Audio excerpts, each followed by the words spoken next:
Okay, first studio it's an Asian. What we are trying to achieve is to put an international mix of food into one location in one place in a very comfortable setting. As good as any fine dining settings as you can find for Sri Lanka. So we have Indonesians, we have Japanese, we have Singaporeans, we have Middle Easterns, we have burgers, and we have chicken rice, and we have obviously Chinese. So it's a real international mix of cuisines, and very eclectic that you have here.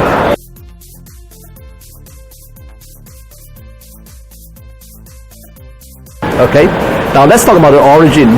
If you are looking at the cuisines of any country, the origin it's always a link to the customs and the culture of the people. And the custom and the culture of the people has a lot to do with the geography that they are in, as well as the political environment of that place. So the hot pot, the steamboat, history has it that it was started in Mongolia. Mongolia, it's a piece of land that is between China and Russia. The terrain there is very harsh. I think you must have heard of Gobi deserts, right? White plains, huge plains. Now, in that kind of environment, agriculture is non-existent. So the lifestyle there is very nomadic. So they move from places to places. Climate there is very harsh.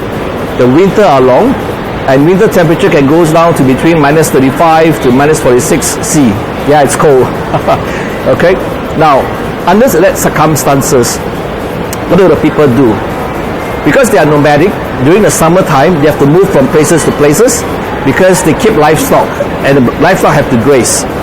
So which means that the cuisines that develop from that part cannot take a long time to cook. So the best way is to find the easiest and fastest way to cook a cuisine, put it in a pot with fire, and then you boil it essentially.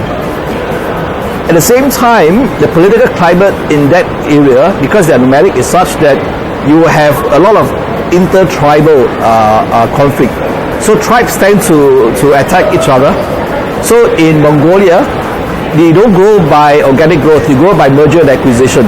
So one tribe will raid another tribe, and then they will steal whatever they have, and then they merge together through marriages. So during the summer month, you cannot develop a cuisine that takes a long time to cook. And because you are always frequently under attack, you also need to make sure that you don't get stuck into a particular forms of cuisine.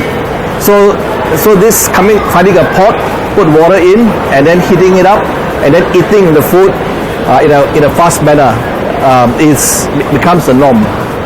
And then during winter, it's very cold outside, -40 degrees. And therefore families tend to come together in a very small hut. And the best way to eat when you come together in a very small hut is to have a very small fire, put a big pot right in the middle, and then you sit the whole day and enjoy the pot. So during the winter time, they spend a lot of time together. During the summer time, they have to have a cuisine that is very fast. So the steamboat or the hot pot becomes a very good and very convenient way that develops from there. So this is how it was developed. And how did it get, the second part of it, how did it get into China? How did it get so popular in China? Well, I'm sure you must have heard of Genghis Khan, the Mongolian king. When Genghis Khan conquered China, about 1,000 years, 1100 AD, he brought this cuisine into China. He introduced this cuisine into China. And history has it that his troops are moving very fast, primarily because of the way they are able to eat and able to keep themselves nourished.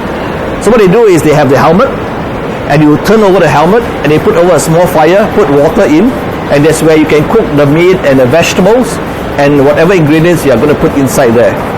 So compared to the Chinese, where they have to cook elaborate meals and dishes for the soldiers, the Genghis army, the Mongolian army, move very fast and they feed themselves very fast, primarily because of the way they cook.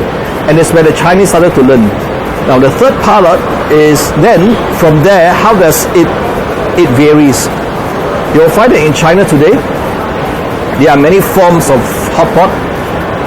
The development is in two parts. One is the base, the soup base of the hot pot. The second is in the dipping sauce. So, although the Mongolians start the hot pot with water as the soup base, as it spread towards the whole China, each region and each provinces of China started to develop their own soup base according to their customs, according to the geography that they are in. So the mala hot pot soup base comes from Sichuan. It is spicy because Sichuan pepper is available there. The second development of this steamboat is in the dipping sauce that you are seeing here. So in each of the region, in each of the provinces in China, the people started to develop their own dipping sauces. So two major developments in the steamboat after it became ubiquitous in China. One is the development of the soup base. Two is the development of the dipping sauce. The next thing about the steamboat is the ingredients that you use. You'll find that in steamboat, most of the ingredients are cut into small pieces. Why?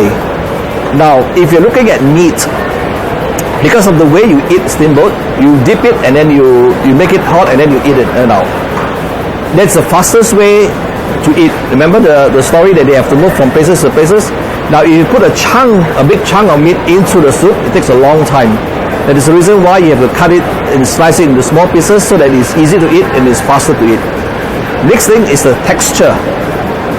Thin slice of meat, if you cook it too long in boiling water, it gets hard and it gets tough.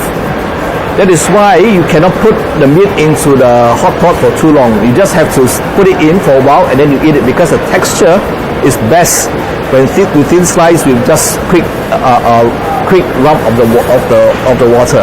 Okay, so that's the history and the background of the steamboat.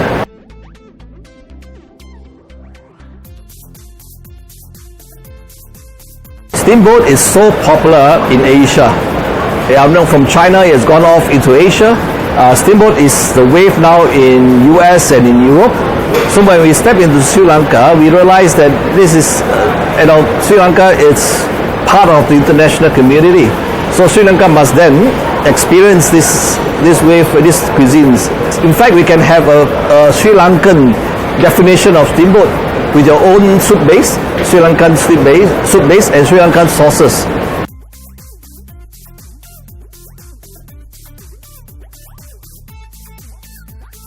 It worked very well. I think the Sri Lankan consumers are very supportive of us. One of the things we find that Sri Lankan consumers are very astute. You are very good in your taste. You are very well traveled. So that is the reason why we like to come to Sri Lanka, because whatever cuisines from whichever part of the world that we introduce, you love the authenticity of it. You love the new creation. You love to have the new experience of the food. That's why we enjoy coming to Sri Lanka to offer the range of food that we have here. A lot more. I'll keep it as a secret for now, and I will review it as it comes along. But we have at least 3 to 4 cuisines that we will introduce over the next 6 months. Something that is very different, from the steaming concepts to the grilling concepts. Something that you never see in Sri Lanka before. So I wish that you will take a risk and come and try this new steamboat concept that we are having here. It's very good. It's very popular, and I'm sure that you will love it.